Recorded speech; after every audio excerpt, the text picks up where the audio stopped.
chairman of Interfaith International, Secretary General of Interfaith International. You have given your time to us, to Baloch Voice Foundation, and to Bolan Times for giving an interview. Sir, Dr. Charles, you are the first prominent person, and your organization, Interfaith International, is the premier organization who raised the voice of Baloch people at different international forums. Since more than a decade, you have been struggling on the issues of Baloch people, including other minorities of the region as well. So today, after a decade, what you say, what you analyze, that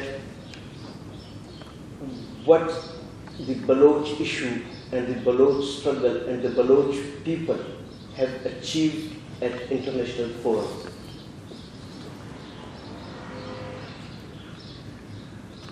I do not think there has been too much achieved, because in general the whole question which I raised in this last hour about the rights or autonomy of the regions in Pakistan is not a big issue before the United Nations. Pakistan is a nation state, it's a member of the United Nations, an important member of the United Nations, and those matters of internal autonomy of the regions are matters which the state believes belongs to itself. However, at the Commission on Human Rights and at the Human Rights Council, there is a possibility for those people who are members or citizens of a certain state to speak about problems within their states. And if they bring up problems of ethnic discrimination, of oppression by one group over another group, and so on and so forth. If all of these issues come up, the best place to speak about those is here in the United Nations at the Human Rights Council. So, but in general, the question of the independence of Balochistan within the United Nations discussion has not been really raised. I mean, this is what we read about in the books, but we don't discuss it in the Human Rights Council because it's an internal question in Pakistan. Yeah, actually, recently the UN working group on enforced disappearances in September 2012 visited Balochistan and made a report about Baloch missing persons. And since then, the Baloch have an expectations from international community, from UN and its bodies, that now they are asking for an international intervention, particularly for the issue with respect to the issue of human rights, including the most effective issue of Baloch missing persons. So what you think that whether any stage will come that international organizations, particularly UN, will take this issue seriously and ask any sort of international intervention in Balochistan? I don't think there'll be an international intervention in Balochistan because it's strategically it's extremely difficult. I mean, when you consider when you deal with Balochistan, you're dealing with important oil pipelines from Iran to India. You're dealing with large international economic interests. You're dealing with the interests of China in the region, and so on and so forth. So I doubt very much if there's an intervention. But as I said here, when the troops of the NATO leave Afghanistan next year, 2014, there is some possibility that there will be less pressure upon the various parties, upon Pakistan, upon the United States, upon the allies in NATO, and so there will be less pressure, and it may be some of these issues of Balochistan may come up again with a much less emotional discussion. I mean, that these can be discussed in international conference or whatever. I mean, these things. This is always possible. But at the moment, Balochistan is the forgotten area, and there's very little known in the international media about Balochistan, except on Al Jazeera. There was a program in English a few months ago, but that's about all. And we heard from Baloch leaders. But other than that, it's a forgotten issue. as you stated, with respect to Gwadar port, Pakistan handed over Gwadar port to China. The Baloch people think that it's manipulation of Baloch resources. The Baloch people think that Pakistan will utilize the Baloch resources for its fundamental aims, objectives, and they see it that they are going to utilize the Baloch land, particularly the Gwadar, for strategic designs, despite of any sort of development for the people. So how you analyze this, that what China is going to do with Gwadar port, and why the international community, particularly West and America, is silent on these issues?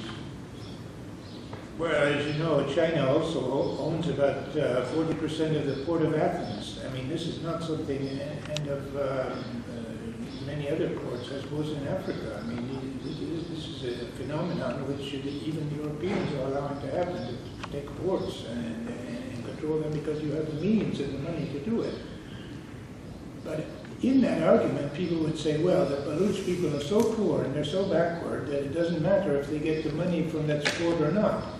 But in fact, as you pointed out very well, it's the people's land. It's where they've been for the last 600-700 years, and it's also interesting for China because they need this. They want Iranian oil, which can be pipelined over probably through Kashmir into their own country. I don't know exactly how they're going to take this to use this resource, and of course the port, meaning on the Indian Ocean, it means China has a very nice port to import the oil through the ocean. So obviously in their strategic interest, but that's just seems to be incorrect to use for one country, which has a large population, to be using another country's resources. And since Balochistan is part of Pakistan, has been obliged to be part of Pakistan, they should have a right to say yes or no about the use of their own ports. When we see the statistics that nearly world 20% oil is being transported through Strait of Hormuz, that's close to Gwadar, and if at such strategic location, Pakistan and China, they are going to make some sort of strategic designs, so it will be some sort of disaster, not only to the region, but also a disaster to the international community. So still we do not see any sort of voices which have been raised by the international community to this particular issue. Why? Whether they do not know, or the international diplomats, thinkers, institutes, why they are just keeping their eyes away from Balochistan? Well, that's not absolutely true, because there's an active Baloch committee in the United States, and they have a lobby in Washington, I'm sure. And they have been discussing with Dan Rohrabacher and these people in the American Congress, he was trying to go to Afghanistan, but was prevented from going because of his reputation, whatever that is. And so it's known, especially in the United States, it's known the situation in Balochistan. But at the moment, the high priority of the American government, as I see it, is to get the war finished in Afghanistan and get the troops back home and to concentrate on other matters such as trade with China and this kind of thing. So obviously China is not considered as an enemy, but as a partner in the sense of economically speaking. And this is just unfortunate, as always happens. The people of South Asia just don't have the media coverage as they need. Sir, you are a very prominent human rights defender. Even at UN, when anybody comes and asks about human rights organizations or personality, you are on the top. And you have a very deep insight of the Balochistan, human rights situation inside the Balochistan. So even today, the subjugation of the people, torture, killings, victimization is going on. What you expect that after this election, the transfer of government from one political party to another political party, do you expect anything that something can change or something will become positive for the people, particularly of Baloch people? Well, there are two problems. One is that Balochistan, according to my information I have, did not really want to be part of Pakistan in the first place, which means that there is a conflict situation. And the second is that the people who rule Pakistan are using their own military and pseudo-military, whatever kind of forces to subject the people of Balochistan, even letting the extremists have a big role at Quetta. I mean, they have a large population on Quetta, the extremist population. So this means that how do you stop two things at once? One is the conflict between a people and a nation, and at the same time stop what the nation is doing to those people in order to subjugate them. I mean, this is a very big problem. But I helped Mr. Dashti write his book on Balochistan, which he published last year, and I wrote the introduction to the book.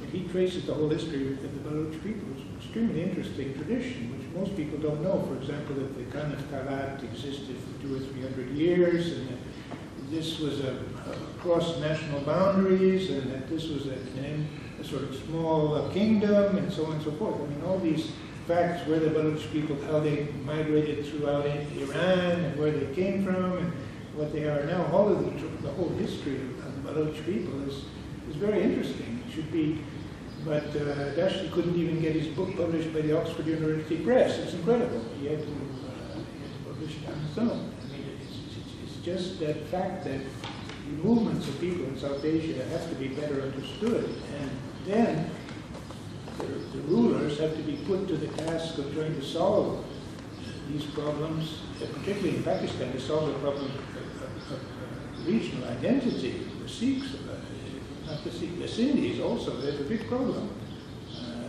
They're fighting the MQM, they're fighting the central government, they have also problems.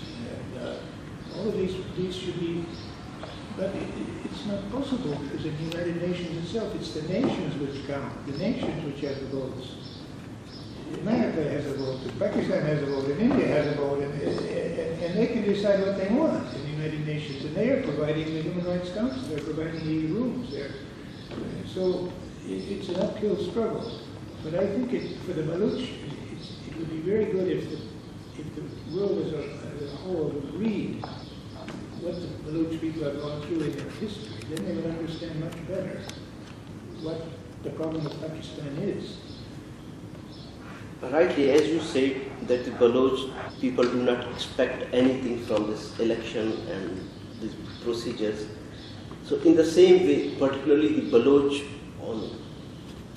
families of missing persons, they are hopeless. They do not expect anything from Pakistan judiciary, from the government, or from any institute which over there. So what you recommend, whether there is any way to get access to the legal institutes, international institutes, either International Criminal Court or European Human Rights Court. So what you recommend is whether there is a legal procedure which can be followed and which we shall follow for the issue of Baloch missing persons. That is the best way. Someone was very clever who came up with that idea, that the best way to deal with the Baloch issue is to deal with the disappeared persons, because that is an issue which is directly related to a UN-related group and committee, and you can bring information before, and I know since the last 4 or 5 years anyway, that the Baloch disappeared persons, even in the UPR, we were already 5 years ago, people were trying to make papers about the number of Baloch people who were disappeared to present to the UPR.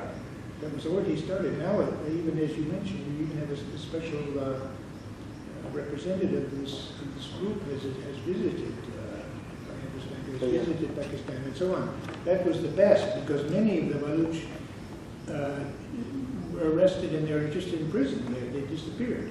And the disappearances is something you can deal with in the courts, because the judges they can influence a policeman who keep the people in prison. I mean, there is a direct relation between the judges, the United Nations, the state, the judges, and the prisons. I mean, it's something you can work upon. And so that was a good idea to deal with disappeared persons rather than dealing with the struggle between Balochistan and Pakistan. I mean, what can you do in the United Nations except the right of self-determination, which apparently many countries don't believe in. So, with respect to diplomatic forums, what you recommend that how the Baloch people can get attention of the international community, particularly of Western countries, institutions, organizations. So, what you recommend that how the Baloch people shall proceed through the diplomatic channel? I would also use, if I were you, the Khan of Kalat. I mean, I would use his interview because he's apparently able to travel now outside of the UK, and he should, because you know many people still like monarchies and this kind of thing in the world. I mean, the British monarchy still gets lots of attention and so on. The European monarchies and so on. Even in Malaysia and Thailand, the monarchy gets attention. So the Khan of Kalat, although he's not too active, people should know about him more. He should be, although I mean, he's not coming here, although he sent some representatives here in the past. That's a good thing. I mean, to get a little bit of idea of what Balochistan is, what its history is, use the Khan of Kalat more. But the problem is that there's too many different groups in Balochistan which are going in different directions, and the Khan is not that popular, so I'm sure it doesn't work very well. But okay, that's one thing. The other is to try to work on these disappearances within the United Nations, and eventually have somebody try to call a conference on Balochistan. I mean, they're calling a conference on Syria. Nobody agrees on Syria. They hope to have a conference on Syria. At least they give the idea of having a conference on Syria. And the Russians, which is a very important country, the Russians agree, more or less, to do it. So if anybody is willing to speak up against China, which isn't very easy these days, I mean, why not try to have a conference on what's happening in Balochistan? It can be several Baloch groups, plus some countries, Norway, or I don't know, some neutral countries, Sweden, some who would support some kind of a beginning conference, preliminary conference and try to do it without any particular criticism of any country, but just get the people to discuss, have a few experts that talk about the history of Balochistan, who the people are, why they didn't want to be part of Pakistan, etc., up to the present day, and what's happening to the resources, the oil and the gas and the role of China and so on. Why not have a conference somewhere which could be sponsored by Baloch leadership? I don't know who, someone has to pay for it. I don't know how to do it, but as you stated, with respect to disunity, that has been a very weaker point of the Baloch society. Because of that, they have suffered, they are suffering. For getting together, what you recommend the different Baloch groups, because most of them, almost all of them very well. So what you recommend them to get united and how they shall come together on a platform? Well, that's it's not for me to say. As I said, I read Zashti's book. I happen to get an idea that there are various tribes, I would say up to 10 or 12 different groups of Baloch who, in history, some have been more important at one period of history, others have been more important. Like today, you have the Buktis and the Maris and the Mengal, very important people because they speak in the West and this kind of thing. But I don't think it's that which divides the people. I think it's just the fact that any oppressed people is divided by nature. Everyone's trying to do the best they can to solve the problem, and it's not possible. You have to take a majority of the groups. If if you can get it, and try to make some, which is happening. I mean, I see even in London, some groups work together. I mean, there's this and that. But if you could get the Pakistan government to attend a conference, and on the other hand, like they're doing with Syria, on the other hand, have Baluch opposition attend at the same time, and have a reasonable discussion at a very low level at the beginning, it could even China. I mean, this conference on Syria, they don't want to invite Iran, but they should invite Iran. They should invite all the partners, if possible. And of course, if they don't want to come, they don't have to come. But I mean, there should be discussion on Balochistan, international discussion on Balochistan. It's a very important region. Thank you, Dr. Charles, and thankful to you for giving us your time.